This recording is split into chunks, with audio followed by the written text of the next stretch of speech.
What is up, guys? Welcome back to the channel. My name is Travis. This is TW Motorsports, and today I thought I would give you a look around what used to be the old shop or work area, which was kind of here and outside. And then we would go look and see what we have going on in the shop. So I've gotten a lot of stuff moved. As you can see, my wife's car is parked right here in the middle, and because the lift is gone, I've got a majority of this stuff out of the way. There are a few things that I'm going to take. We'll talk about that, but she is so excited. Like I don't know if you guys know this, but I have a single, well, this is a double garage. Obviously, two cars can park up here. Then I have a tandem garage down below, so you can get one back to back. So I have the ability to put 4 cars in, and then with the lift, I have the ability to put 5 in. But the entire time we've lived here, actually the entire time we've been married, she has never parked in the garage, not once. We came from a house that had a 1-car garage to a house that had the ability to put 4 cars in immediately. She still never really parked in the garage. There might have been a couple times back when she had her Corvette that she parked in there before I just started buying all these cars. But I got to give it to her because she is a good sport, lets me have the garages, doesn't complain, and has done it for 14 years now. So absolutely amazing to have somebody like that understands your passion for cars. But she is super excited because it's winter setting in. It's actually 5 o'clock right now. It's pitch black outside.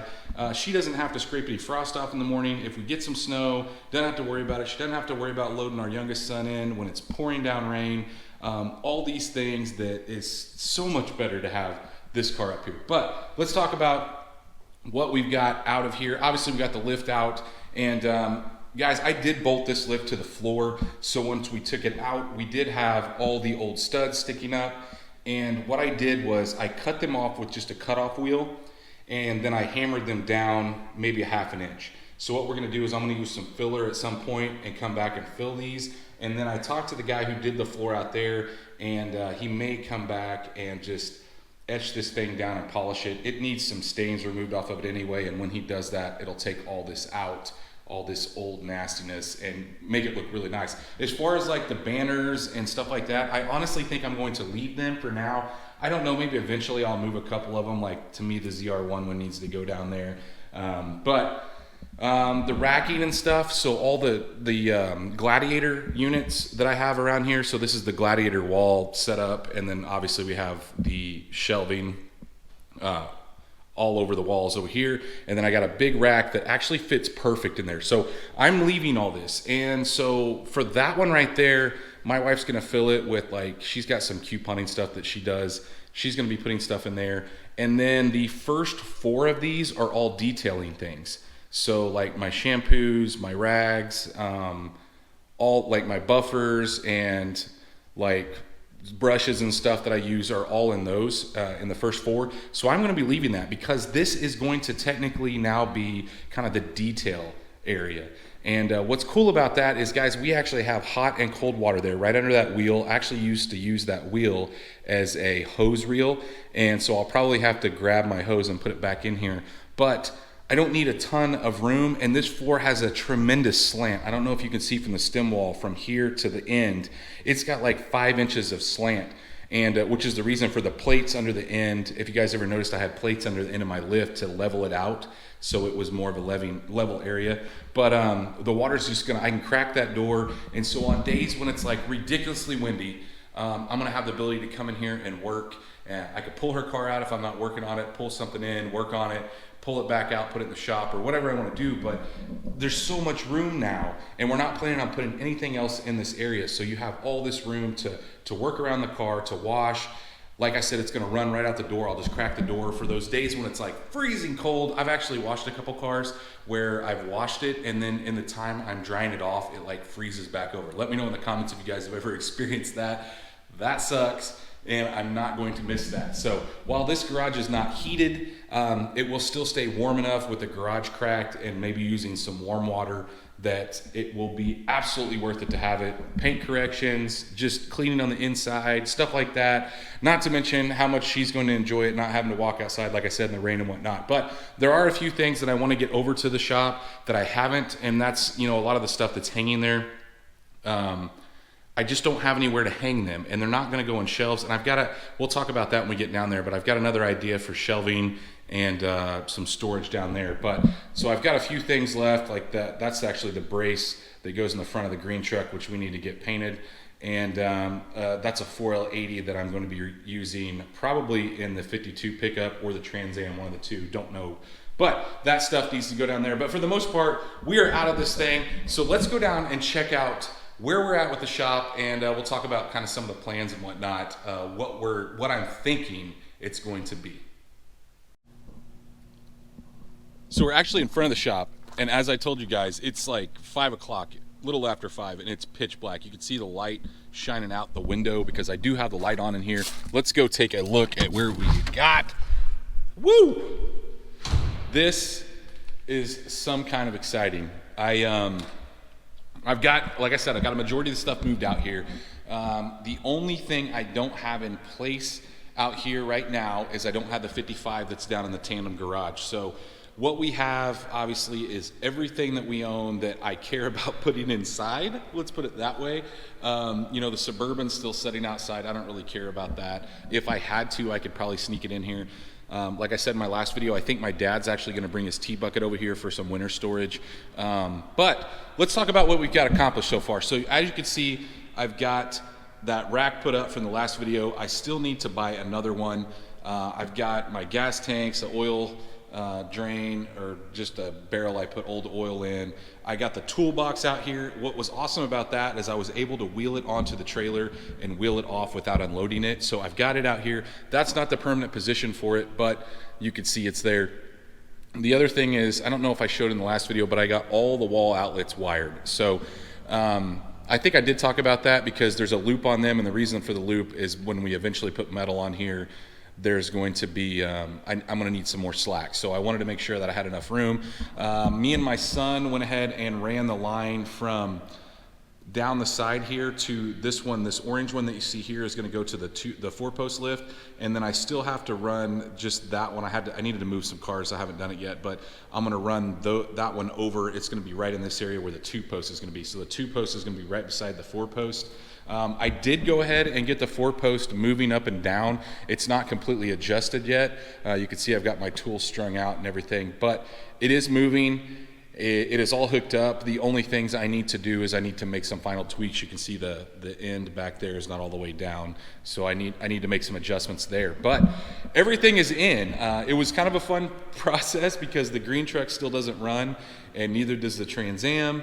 So getting those down here was not the easiest feat. I probably should have showed you guys that process because it was a combination of me using the Suburban, trying to use the new S10, and then eventually getting my neighbor over here with his 4-wheeler to get it the rest of the way in. So yeah, it's definitely a project trying to get things in and out that don't move.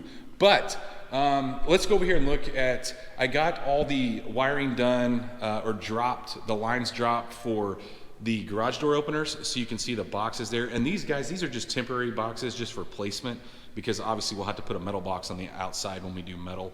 But they're cheap, they're like 50 cents a piece. I wanted to go ahead for placement reasons and put those in. So anyway, I've got those wired all, and then you can see there's 2 lines here, and so what I'm using those for is I'm going to put an outside light on this. So between each garage door there's going to be an outside light, and then over here will be my breaker box. And so I'm going to pick it up tomorrow, and we're going to go ahead and start wiring in the breaker box, because as of right now, you can take a look here, see my little extension cord snuck under the garage door. That is how I'm powering the lights right now, and that one garage door. So I'm opening it. Now I can open them manually, obviously, but anyway, so some of the plans, like I said, I'm going to do another rack like that. The toolbox is going to slide all the way down to the corner, I believe. And then guys, let me know what you think, but I'm thinking about the Bold Series cabinets from New Age. And honestly, they're gonna probably go from about that window all the way down to the end. I may have to put my toolbox on this back wall. I'm not really sure yet, but I'm gonna buy a pretty substantial amount of cabinets.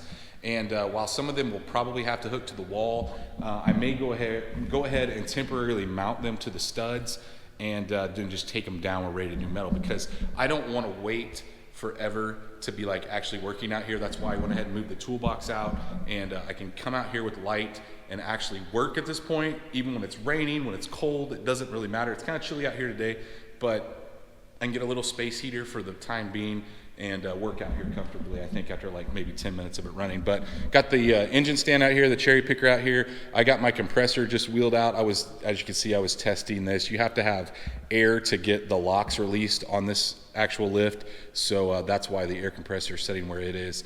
And of course, I've got my ladder out here. But anyway, it's coming together, guys. Slowly but surely, it is coming together. Now, I will say I did have one little leak, and it was raining like crazy the last couple days, and I noticed that there was a screw missing in the roof, and it actually dripped right on the hood of my Trans Am. You can see the spot right there where it was dripping.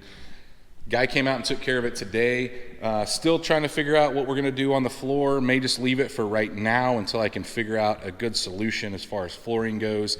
But I wasn't gonna wait anymore. I was ready to move stuff in, and you can see it's I really don't have the placement right yet. Once I get the lift completely finished, I think honestly I'm gonna put the green truck on the lift, because I wanna be able to move it up and down to finish up this project before we move on to the other one. So that is the next question, guys. Which would you rather see next? Would you rather see me tear back into the Trans Am? Okay, I'm pretty sure we're gonna punt on the Tahoe. Not 100% sure yet, but it's looking likely that the Tahoe is gonna go away.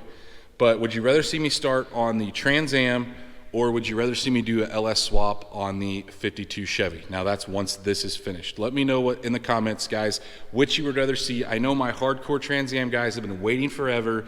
I've got a quick video that I'm gonna be doing on this very soon, so be looking for that. But let me know what you would wanna see, the LS swap on that, or me tear back into this thing and get it back on the road after this. I need to know, guys. I know the Trans Am guys, what they're gonna say. But what about the old school guys? What are you gonna say? Huh? Anyway, I think that's about it. I think I've covered it for the most part. I think I'll just kind of be giving you guys updates as we go along. I still have a lot to do with the wiring. That's the biggest issue now, is like I literally have to string an extension cord out here every time I come out to work, because I want to turn the lights on and I don't have anything to hook them up. So the breaker box isn't really going to finish that out, because I have to get the new meter installed. So there's a little more involved than just doing that. And then I think I probably will go ahead and wire the outlets for now, because I'm really thinking that you're talking about it could be another year before I get metal in here. And so I'm not in a big rush to do that, but I do want to have some outlets. And, I will say that I went back and forth on how many outlets to put in. I've actually got 6 down this wall, I've got 8 across the back wall, and then 6 here, and then 3 on the front. So I think I'm covered as far as outlets goes. I was gonna try to put them every 6 feet, but that would have been another 5 or 6 outlets, and I just didn't see the point in it. I don't think there's a need to do that many. But I don't know, maybe down the road. I tried to put one everywhere I thought I would need one, and anywhere you really go, you're probably gonna need an extension cord to get to the middle. I thought about maybe putting some up top, maybe out of the ceiling. I don't know, let me know what you guys think that have a shop that have done this before. Do you think that you need them in the ceiling? Obviously I'll have one for the lift in the ceiling, both lifts, but I don't know whether I need one like in the middle, maybe with a pull down for, like if I'm working on something in the middle. Let me know what you guys think in the comments. But wanted to give you guys an update on this awesome shop. I'm so excited. You don't even understand. Sometimes over the last couple days, I'll just turn the light on and come out here and set. I'll literally set in my little rolly chair. I don't know where it's over there. I'll come out here and set and just look. And that to me tells me how excited I am about having this. But if you guys do like this video, if you like this update, if you like the way this shop is coming along, please go down there and smash that thumbs up button. Make sure while you're down there doing all that, guys, hit the subscribe, ring the bell icon. That notifies you every time we drop a new video. And sorry for all the echo in here. I know that's just how it is with a metal floor and in a shop, you're just gonna get that echo. But stay tuned to see what we work on next.